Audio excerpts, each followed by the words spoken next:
India জোটের সঙ্গে সম্পর্ক ছিন্ন, বিহারে একাই লড়বে আপ, ভোট কাটার আশঙ্কায় বিরোধী জোট। দিল্লি, পাঞ্জাব, হরিয়ানা, গুজরাট, গোয়া, ছত্তিশগড়, উত্তরপ্রদেশ, অসমের পর এবার বিহারের রাজনীতিতে পা রাখছেন অরবিন্দ কেজরিওয়ালের আম আদমি পার্টি। বিহারের আসন্ন নির্বাচনে প্রতিদ্বন্দ্বিতা করার কথা ঘোষণা করলেন অরবিন্দ কেজরিওয়াল।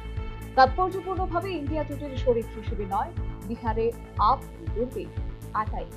চলতি বছরের শুরুতে দিল্লির নির্বাচনে আপ বড়সড় ধাক্কা খাওয়ার পর দলের ভবিষ্যৎ নিয়ে অনেকেই প্রশ্ন তুলেছিলেন। কিন্তু সম্প্রতি পাঞ্জাব ও গুজরাটে দুটি বিধানসভা কেন্দ্রের উপনির্বাচনে জয় আপের জন্য মৃত সঞ্জীবনীর কাজ করছে। ফের পূর্ণ উদ্যমে দেশ জুড়ে শক্তি বাড়ানোর চেষ্টা শুরু করেছেন কেজরিওয়াল। আপের বিহার অভিযানের ঘোষণায় ইতিমধ্যে কটাক্ষ ছুড়েছে বিজেপির এক মুখপাত্র বলেছেন, বিহারি এবং পূর্বাঞ্চলীয়রা ইতিমধ্যে দিল্লির নির্বাচনে কেজরিওয়ালের মাথা মুড়িয়ে দিয়েছেন। কেজরিওয়াল বিহারে এলেই বুঝবেন রাজনৈতিকভাবে তার কোনো গুরুত্ব নেই। তবে কেজরির বিহারে আগমনে বিজেপির থেকেও বেশি চিন্তায় বিরোধী শিবির। সদ্যই হরিয়ানা নির্বাচনে আপ কংগ্রেসের ভোট কাটাকাটির সুবিধা পেয়েছে বিজেপি। এবার দিল্লিতেও আপ ও কংগ্রেসের ভোট কাটাকাটির সুবিধা পেয়েছে গেরুয়া শিবির।